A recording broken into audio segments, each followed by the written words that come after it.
한국의 서울대 김태유 교수님이 쓴 패권의 비밀이라는 책이 있습니다. 이 책이 많은 사람들에게 읽히고 또 많은 분들이 이분을 이렇게 모셔서 강의를 듣는 아주 몇백만 권이 팔린 책인데요. 이분의 책을 보면 이 산업혁명에 성공한 국가는 지배자가 되고 실패한 국가는 피지배자가 된다. 우리가 다 아는 이야기입니다. 근데 여기 지배자가 될 때는 ruler라는 단어를 쓰고 그리고 피지배자가 될 때는 colony가 된다는 거죠. 그러면서 세계의 패권이 지난 한 500년을 돌아봤을 때 스페인이 첫 패권을 잡고 세계에, 그 다음에 네덜란드가 그 다음 패권을 잡고 그 다음에 영국이 잡고 그 다음에 미국이 잡게 되었다고 설명합니다. 그러니까 16세기 농업 제국의 영화를 누렸던 스페인 제국이 이제 시대의 흐름에 변하지 못하여 네덜란드에게 패권이 넘겨졌다고 하는 것이죠. 그래서 세계 무역을 통해 불을 쌓아 상업혁명을 이루어 이렇게 17세기를 주도했던 네덜란드도 이 상업에 치우쳐 상업혁명을 꾀하지 못해서 결국 패권을 영국에 넘겨주었다는 겁니다. 그래서 영국은 네덜란드의 상업혁명의 과학기술을 접목시켜서 산업혁명에 성공해서 해가 지지 않는 나라로 세계 패권을 쥐어 잡았어요. 그러나 영국도 이 금융소득에 안주하다 기업가의 정신 또는 과학기술, 모험 정신을 가진 미국의 청교도들에게 패권을 넘겨주고 말았다는 겁니다. 김 교수님은 대한민국의 현실을 진단하면서 이렇게 말합니다. 21세기 패권은 4차 산업혁명의 성공에 달려 있다. 여러분, 4차 산업혁명이란 무엇일까요? 물론 여러 가지의 분야가 있겠지만 우리가 흔히 아주 가깝게 늘 일상 속에서 우리가 듣고 있는 AI를 아마 가장 대표적인 것으로 얘기하고 있습니다. 누가 더 많은 AI의 정보를 가지고 있느냐, 데이터를 가지고 있느냐에 따라서 이 패권이 달라지는데, 이것을 놓치지 않기 위해서 미국과 또 중국과 다른 모든 나라들이 지금 경쟁하고 싸우고 있다는 거예요. 그러면서 이 세계 패권을 잡기 위해서는 세 가지의 방법에 대한 제시를 이 책에서 하는데, 첫 번째로 산업혁명은 저절로 되는 것이 아니라고 그랬습니다. 나라의 정책을 입안하고 시행하는 공무원을 혁신시켜야 된다. 왜냐하면 공무원이 그냥 안주하고 있으니까. 관료를 전문가로 바꿔야 된다고 합니다. 두 번째 제시하는 것은 젊은이들을 산업혁명의 전사로 만들어야 하는데, 오늘날 머리 좋은 젊은이들이 다 어디로 가느냐? 피부과 성형의술을 선호한다는 거예요. 그런데 AI 기술이 좋아지면 좋아질수록 더 이상 의사가 필요 없고 AI가 성형수술을 한대요. 내 얼굴만 갖다 대면 내가 원하는 대로. 여러분 좋아하는 남자 배우면, 그렇죠? 탐 크루스 얼굴 딱 비추고 얘처럼 만들어줘. 그러면 탐 크루스가 되는 거예요. 코리안 버전. 그런 세상이 곧 온다는 거예요. 그렇기 때문에 거기에 그냥 앞으로는 그것이 더 발전할 텐데 사람의 손을 닿지 않고도 할 수 있는 그 때가 온다. 그래서 머리 좋은 사람들이 앞으로는 의료 분야의 이 80%, 그러나 정말 AI가 그런 일들을 할 수 있도록 AI나 빅데이터나 아니면 로봇이나 생명공학이나 산업혁명을 일으킬 분야에 뛰어들어야 한다는 겁니다. 참 안타까운 건데 세 번째 제시하는요, 이러면 안 되는데 라는 생각이 들어요. 그게 뭐냐? 북방 경제를 선점해야 된다.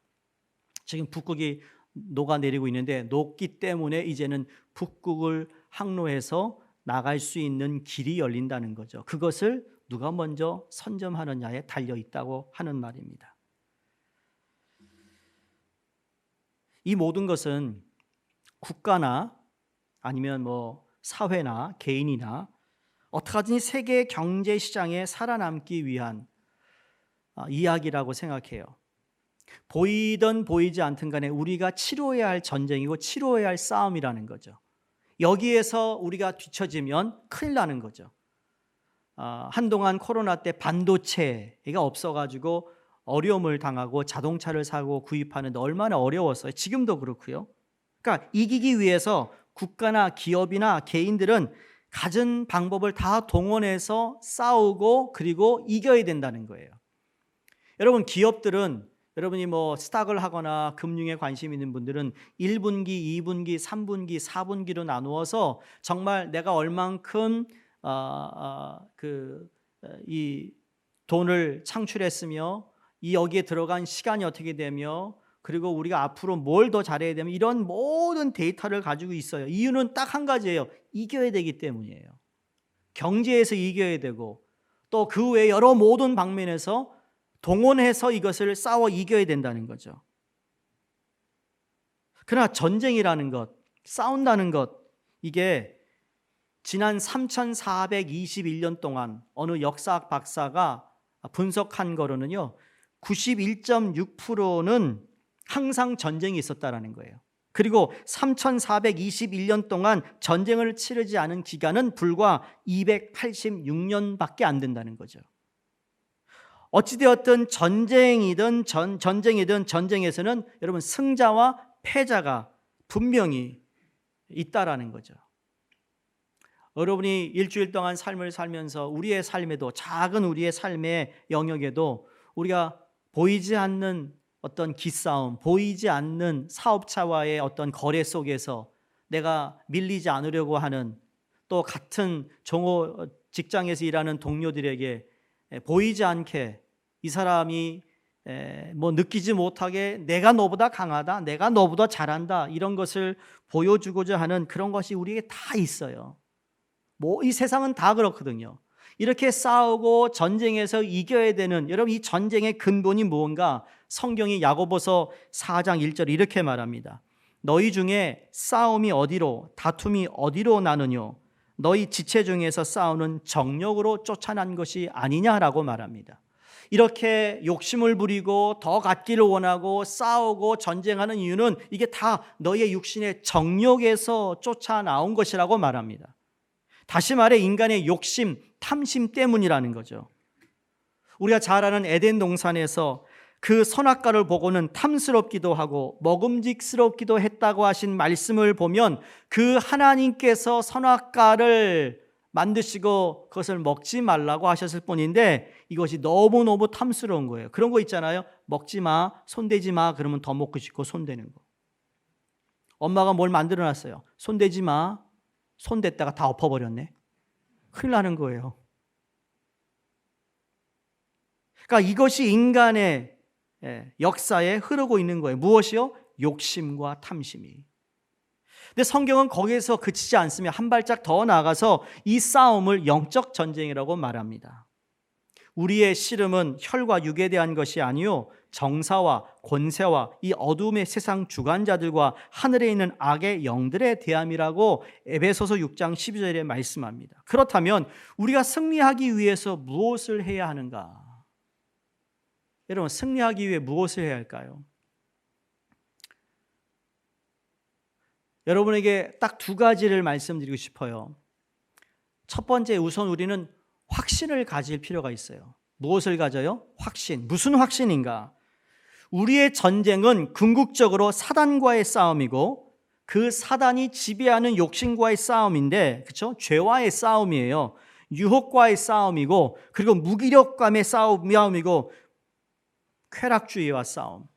너무 많아요. 황금 만능주의와의 싸움.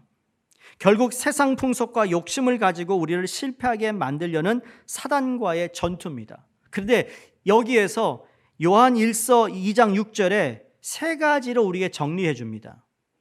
어떤 정리인가 하면 이는 세상에 있는 모든 것이 육신의 정욕과 안목의 정욕과 이생의 자랑이라고 그랬어요. 그래서 이게 다 하나님 아버지께로 온 것이 아니라 어디서 왔다고요? 세상으로부터 왔다. 아까 말씀드렸던 이 세상의 탐욕과 욕심으로 인하여 끊임없이 싸워야 하고 이겨야 하고 하는 이러한 부분을 보면서 우리가 가지고 있는 육신의 정욕이나 안목의 정욕이나 그냥 이 생의 자랑거리들이 하나님이 우리에게 주신 것이 아니라 이게 세상으로부터 왔다라는 얘기를 하고 있어요. 그래서 우리는 이 싸움에서 승리해야 되는 거죠. 눈에 보이는 것의 승리가 아니라 정말 눈에 보이지 않는 내 안에 있는 육신의 정욕, 안목의 정욕, 이 생의 자랑거리를 자꾸 우리가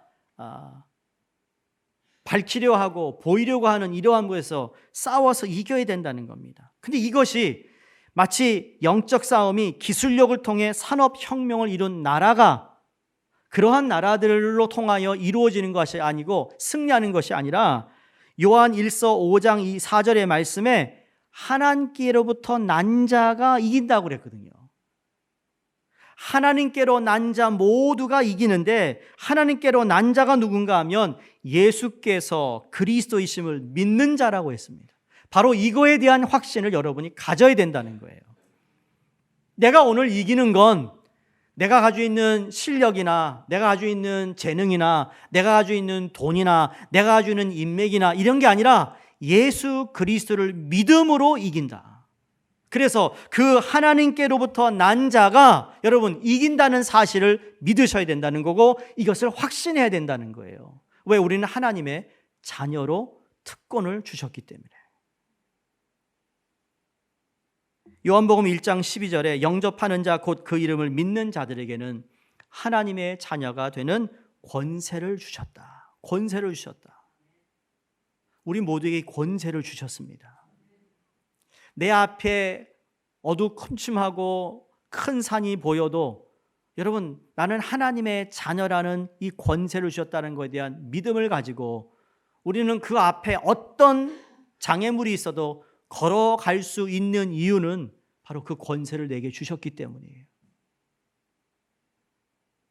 사단의 어두움의 죄악의 종이 아니라 감히 누구도 범할 수 없는 하나님의 아들이라는 권세를 받은 사람들이라는 것.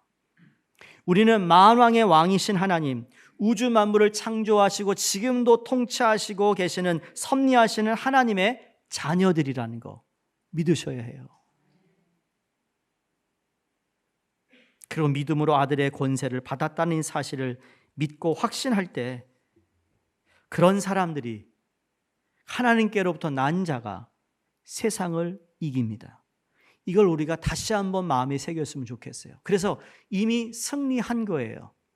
여러분, 내가 승리를 맛보지 못했다는 게 아니라 예수 그리스도가 이미 우리를 위해 십자가에 죽으시고 부활하신 것이 승리이기에 그분을 따라가고 그 하나님의 아들의 하나님을 믿는 자녀로서 우리에게 승리가 주어졌다라는 것, 최후 승리가 우리에게 있다라는 거예요. 아직도 지금 진행형인데 여러분 최후 승리는 우리에게 이미 주어졌다라는 거예요. 이거에 대한 확신을 여러분이 가지셔야 된다는 거죠. 수요 예배 때 말씀드린 것처럼 요셉이 노예로 끌려가고 강간 미수범으로 어두운 감옥에 갇히지만 결국 하나님을 사랑하는 자, 그 뜻대로 부르심을 받은 자들은 모든 것이 합력하여 선을 이루는 것, 그 선이 뭡니까? 하나님의 영광이 드러나며 결국 요셉이 애굽의 총리가 되어 하나님의 뜻을 이루어가는 하나님의 승리자가 되고 그가 어디 있든 간에 그는 이기는 자였어요. 세상의 눈으로 볼 땐 실패하고 패배한 것 같지만 절대 그렇지 않았습니다. 승리했습니다. 바로 이 부분에 있어서 우리는 확신을 가지고 살아가야 될 줄로 주의 이름으로 축원합니다. 두 번째로는요, 자기 통제력입니다. 사실 오늘 우리 현실을 보면, 여러분의 현실을 보면 매일매일 매주 반복되는 우리의 삶을 보면 이긴다라는 기분보다, 승리했다라는 기분보다 오늘도 잘못 살았다, 오늘도 실패했다, 오늘도 실수했다, 오늘 내가 정말 부족했다, 그러한 모습을 더 보게 됩니다. 근데 그 역시도 내가 하나님 앞에 어떤 존재임을 잃어버리고 살아가면 그 모습이 더 크게 부각되는 것 같아요. 내 삶의 처지가 어떠하든 간에 상관없이 내가 하나님의 자녀로서 내게 주어진 삶을 최선을 다해 살았다면 여러분 그렇게 보일 수 있는 것도 우리는 좀 더 하나님 앞에서 믿음으로, 다른 안목으로, 주님이 주신 믿음의 안목으로 바라볼 때 여러분, 그 나에게 아픔을 주고 상처를 주고 실망을 주고 나로 하여금 시험 들게 하는 것부터 내가 좀 더 괜찮은 모습으로 살아갈 수 있을 텐데 그렇지 못할 때가 많아요. 왜냐하면 우리 현실이 그렇거든요. 오늘날도 취업에 전쟁이 있어요. 질병과 전쟁해야 돼요. 하나님의 축복과 평안을 누리지 못하게 하는 영적 전쟁이 있어요. 가난과 전쟁에서 이겨야 해요. 걱정과 전쟁에서도 이겨야 해요. 죄와의 전쟁, 분노의 전쟁, 죽음의 전쟁, 유혹의 전쟁, 악한 습관과의 전쟁에서 이겨야 해요. 더 나아가서 게으름의 전쟁에서 우리가 이겨야 된다는 거죠. 그런데 거기서 우리가 실패하니까 마치 우리가 그냥 다 져버린 것 같아요. 근데 프랑스의 유명한 소설가 빅토르 위고가 의미심장한 말을 합니다. 인생에서 세 가지의 싸움이 있다고 정리를 합니다. 첫 번째로는 인간과 자연과의 싸움, 두 번째로 인간과 인간의 싸움, 세 번째로는 자신과의 싸움이라고 그랬어요. 한국의 생활의 달인이라는 프로를 보시면 야, 정말 어떻게 저렇게 잘할까? 어떻게 저 일을 저렇게 잘할까? 다른 사람 3시간 걸릴 거 이 사람 1시간에 끝내요. 돈도 더 잘 벌어. 여러분, 소위 자수성가하신 분들이 이야기를 들어보면 부모로부터 물려받은 재산이 하나도 없어요.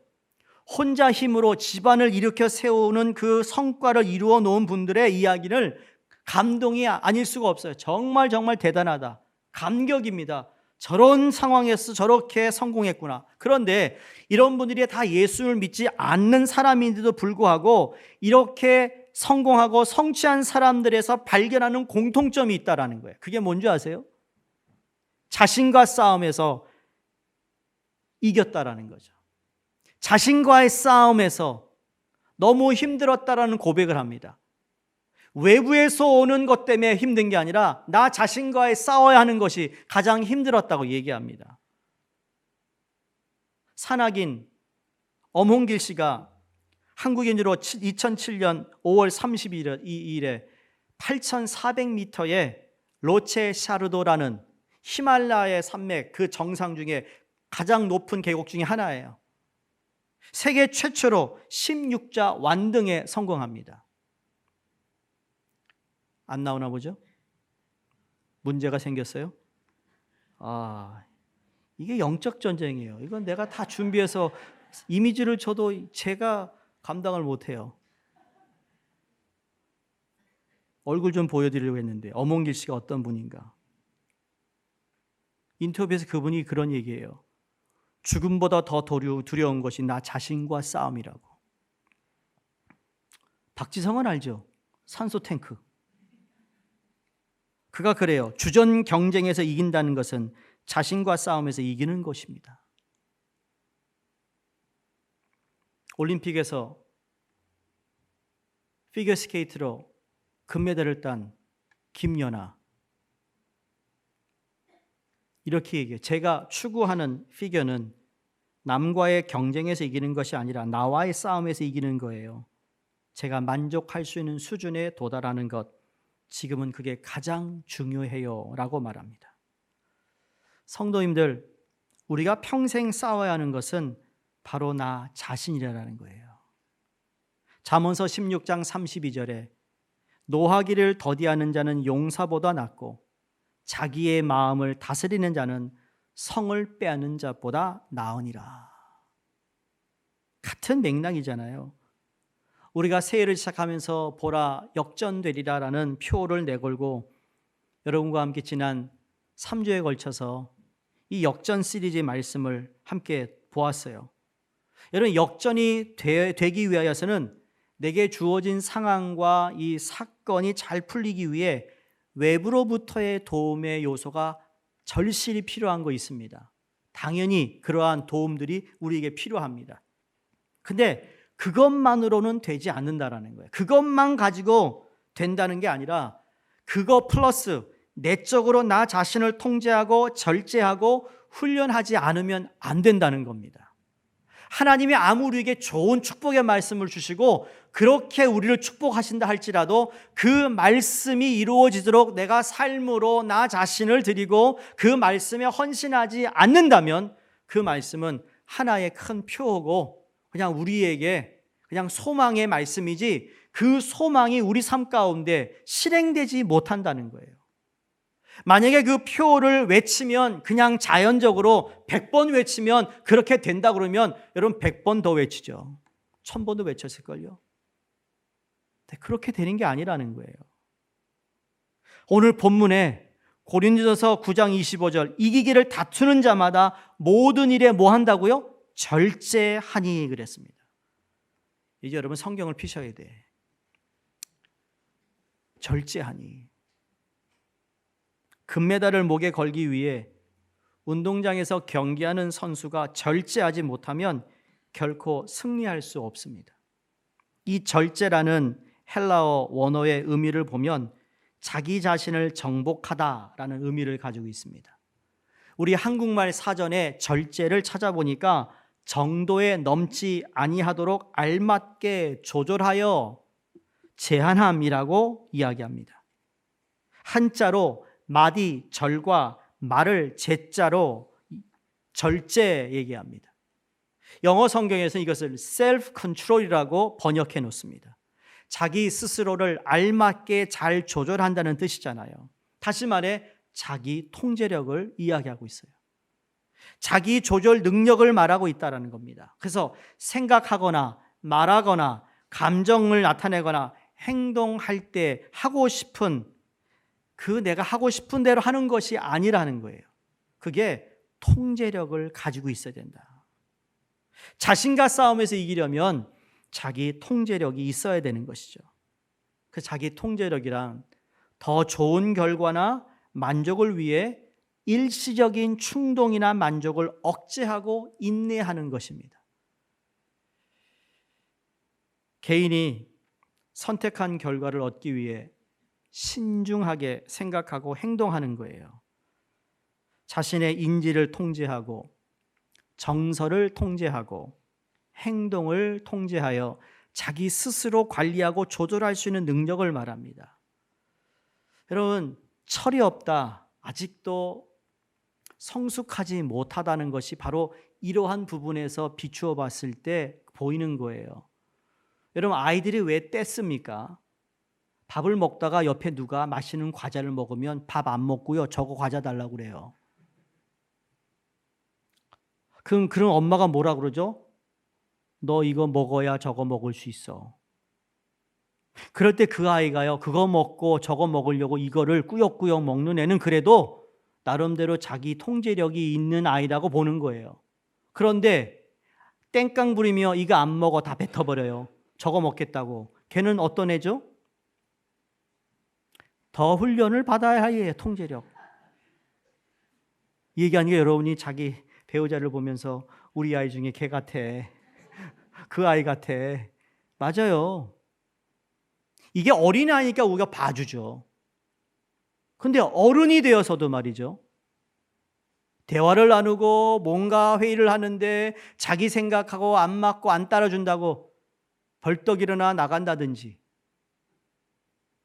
여러분이 사업을 하는데 말이죠, 그런 일들이 벌어지고 있으면 여러분 그 사람과 조마조마하지 않겠어요? 계약을 써는데 이 사람 언제 또 감정이 바뀔지 몰라가지고 이거 다 그냥 없었던 걸 해버리면 어떡할까?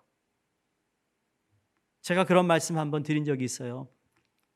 미국의 OMS라는 선교단체, 한 100년이 넘은 선교단체예요.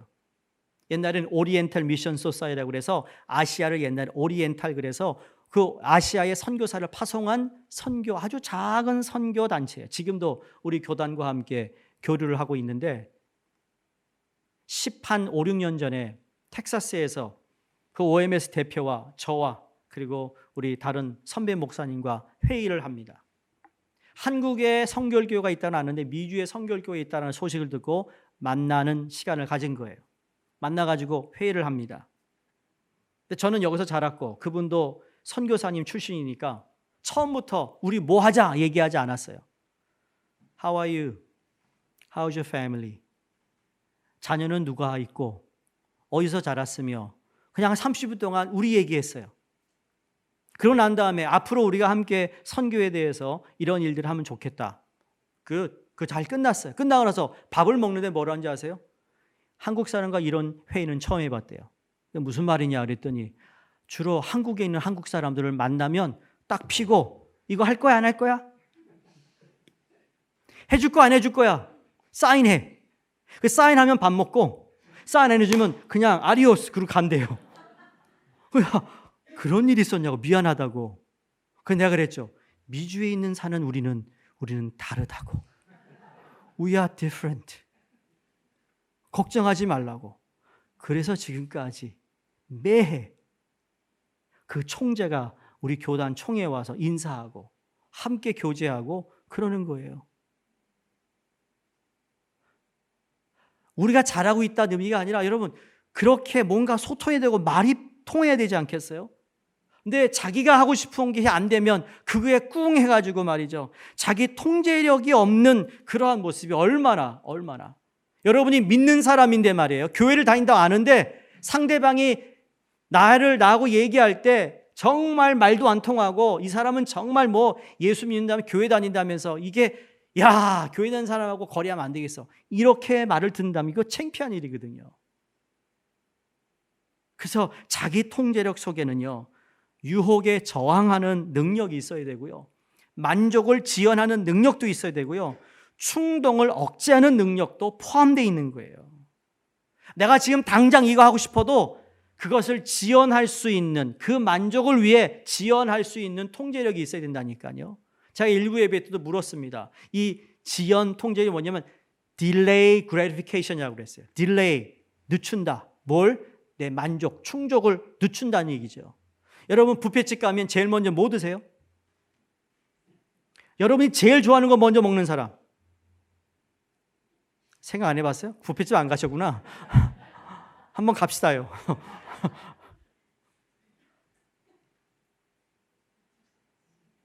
어떤 분은 그럽니다. 배 안에 야채를 먼저 쌓아놓고 먹어야 된대. 그래야 제대로 쌓인대요. 어떤 분은요, 자기가 정말 좋아하는 음식은요, 맨 마지막에 먹는데요.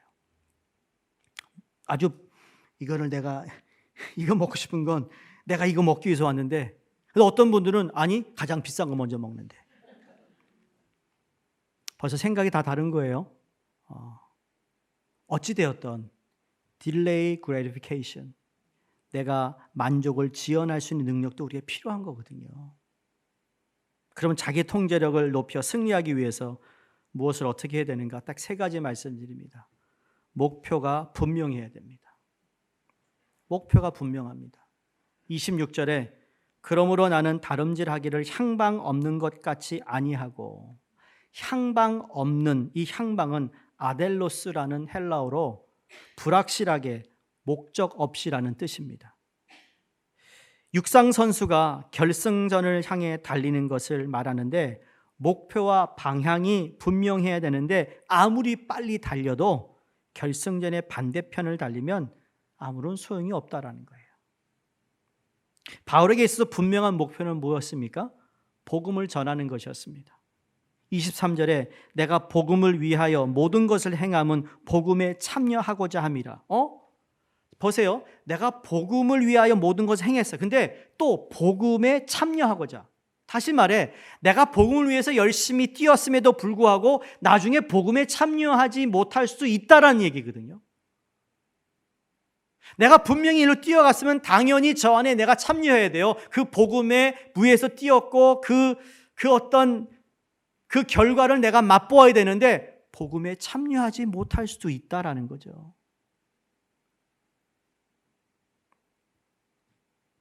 목표를 제대로 정하지 못하면 그렇다라는 거예요. 여러분, 복음을 위해서 열심히 행함도 필요하지만 복음에 참여하시기를 간절히 바랍니다. 그러면서 24절에 상을 받기 위해 달리는 거라고 말합니다. 그래서 목표가 복음이고 복음을 통하여 복음에 참여하는 이 방향, 이 목표가 정말 중요하죠.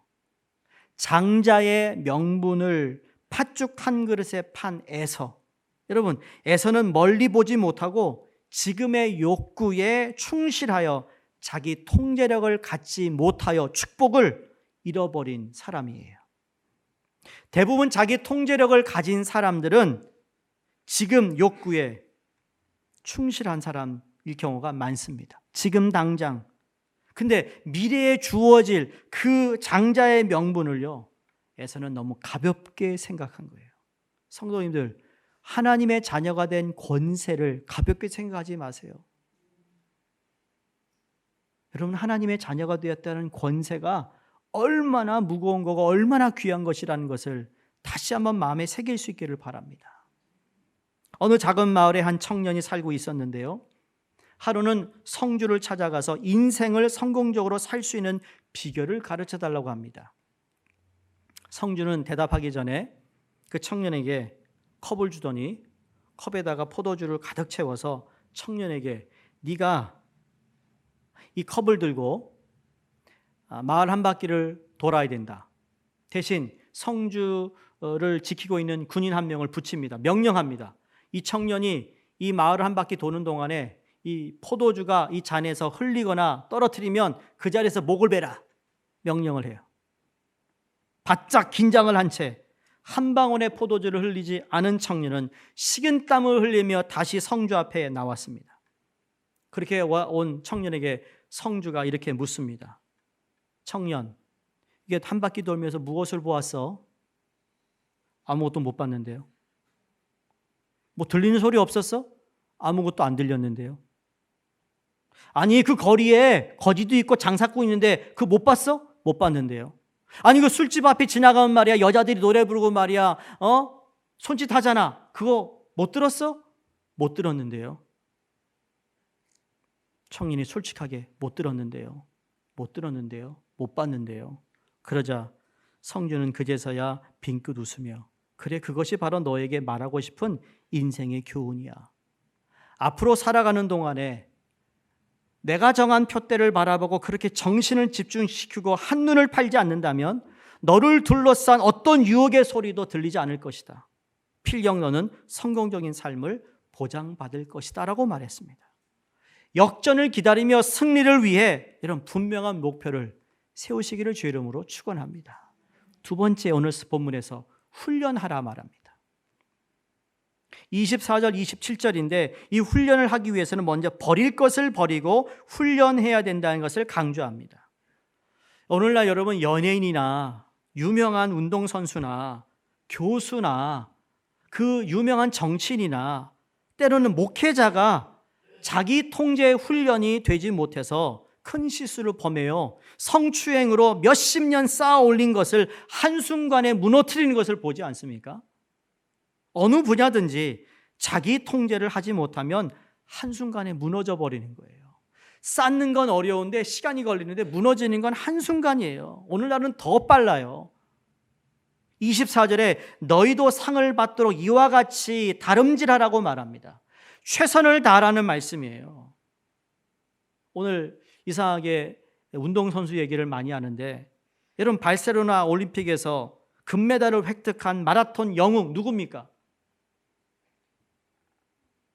황영조. 고맙습니다. 내 성을 기억해 줘서. 자기 성 아니라고.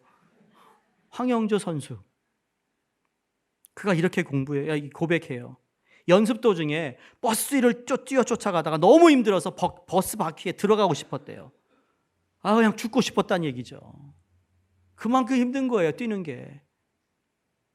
먹고 싶고 자고 싶고 즐기고 싶고 모든 것을 오직 한 가지 목표를 위해 줄이고 억제하고 끊고 훈련할 때 금메달의 영광을 획득하더라는 거예요. 이게 운동뿐만 아니라 건강도, 사업도, 공부도, 가정생활도, 신앙생활도 마찬가지입니다. 그래서 27절에 사도 바울이 내가 내 몸을 쳐 복종시킨다고 그랬어요. 복종시킨다.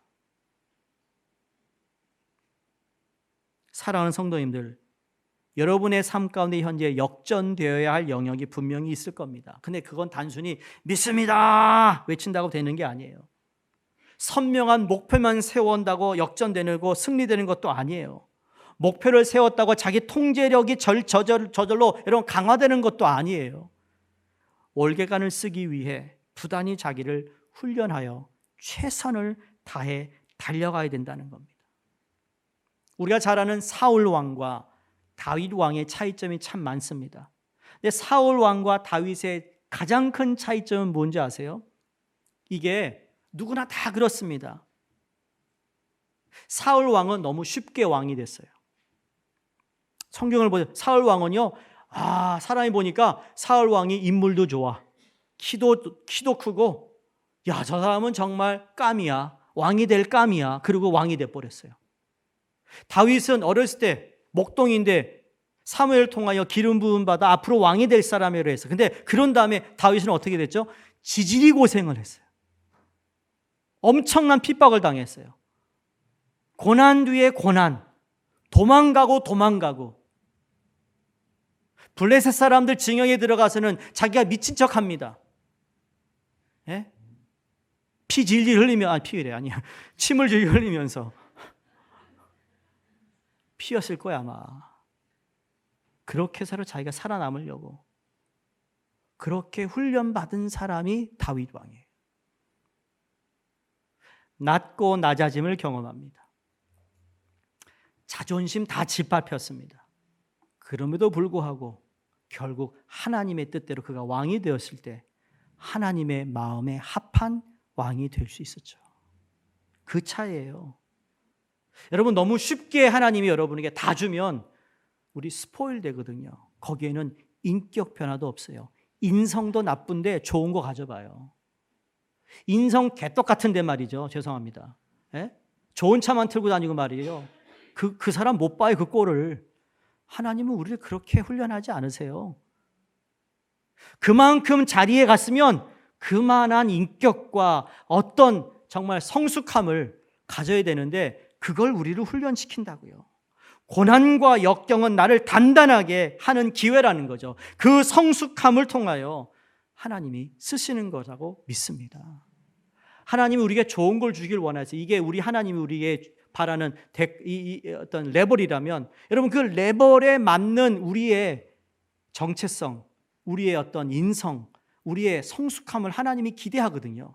내가 이만큼 너한테 줄 수 있는데 이만큼에 대한 그걸 받고도 네가 자만하지 않고 교만하지 않고 쓸데없이 그냥 그렇게 사는 것이 아니라 그것 때문에 더 하나님 앞에 충성하고 살아갈 수 있는 사람을 하나님이 세우기를 원한다는 거예요. 아나니아와 삽비라, 아간, 가롯 유다, 롯의 부인이 눈앞에 이익만 보다 결국 무너진 겁니다.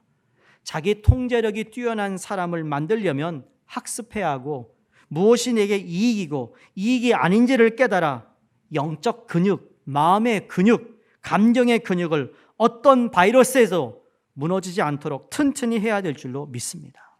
마지막은 성령의 통제를 받아야 되는 거예요. 사도 바울은 철저히 자신을 처복종시키는 이유를 자신이 남에게 복음을 전파하기 위해 최선을 다했지만 주님 앞에 갈 때 버림받을까 봐 두려워하는 마음으로 절제하며 살았다는 것을 말합니다. 아까 얘기했던 복음을 위해 힘썼는데 복음에 참여하기를 원하는 것과 똑같은 말이에요. 내가 열심히 복음을 전했는데 내가 버림을 받을까 봐 나 자신을 쳐서 복종시킨다. 이거는 성령님을 모시고 있는 사람만이 할 수 있는 거예요. 성령님의 의식을 가지고 있는 사람, 성령을 모시고 사는 신앙인의 자세가 바로 이러한 모습이라는 거죠. 성령 충만을 받으면 내 스스로 통제하지 못하는 것, 힘으로 능으로 하지 못하는 것도 할 수 있다고 믿습니다. 요셉이 젊은 나이에요. 혈기왕성한 청년이지만 돈 많고 권력 있는 저 여주인이 하룻밤 자적을 유혹할 때 뭐라고 얘기합니까? 내가 어찌 이 큰 악을 행하여 하나님께 죄를 지으리까? 여기에 중요한 단어는 큰 악이라고 그랬어요. 그냥 다른 악과 달리 큰 악입니다 라고 고백하고 있다니까요. 단호하게 거절해 버릴 수 있었던 것, 이건 단순히 다 자기 통제력만으로 가능한 것이 아니라 빌립보서 4장 13절에 내게 능력 주시는 자 안에서 내가 모든 것을 할 수 있느니라 했던 것처럼 그 능력은 자기의 힘이 아니라 하나님, 영, 성령의 능력인 줄로 믿습니다. 성령 받으면 나를 위해 십자가에 죽으시고 부활하신 예수님이 내 안에서 내 인생의 주인이 됨을 믿을 뿐만 아니라 그 성령의 능력으로 우리는 나 자신을 성령의 힘으로 통제하고 다스리고, 그리고 그 가운데 내가 하나님 앞에 훈련하며, 그럼 내가 버리고 목표를 향해 나갈 것을 우리가 지향해 나갈 때, 여러분, 보라 역전들이라는, 그래서 이루어지는 거라고 믿습니다. 그래서 여러분의 삶 가운데 내 몸에 지니고 있는 여러분 심장 하나 내 마음대로 못하는 것이 인생이잖아요. 내 생각 하나 내 마음대로 통제 못하는 것이 인생이잖아요. 자기 통제력은 예수 믿는 사람들에게 궁극적으로 여러분 단지 셀프 컨트롤이 아니라 스피릿, 홀리 스피릿 컨트롤이 되어야 된다는 거, 이 점을 기억하시고, 역전되는 인생 하나님이 만들어 놓으셨어요. 그걸 우리가 이제는 실행하고 경험하고 하나님께 영광 돌리는 우리의 삶이 되기를 주의 이름으로 축복합니다.